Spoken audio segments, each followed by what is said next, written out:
യത്തീമിൻ കണ്ണുനീർ തുടയ്ക്കുവാനെന്നെന്നും എത്തുന്നോനല്ലയോ ദൈവദൂതൻ. യത്തീമിൻ കണ്ണുനീർ തുടയ്ക്കുവാനെന്നെന്നും എത്തുന്നോനല്ലയോ ദൈവദൂതൻ.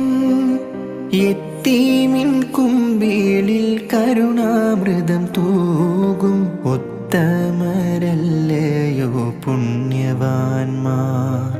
യത്തീമിൻ കുമ്പിളിൽ കരുണാമൃതം തൂകും ഉത്തമരല്ലയോ പുണ്യവാന്മാർ. അല്ലാവിൻ കാരുണ്യമില്ലെങ്കിൽ ഭൂമിയിൽ എല്ലാരും യത്തീമുകൾ. അല്ലാവിൻ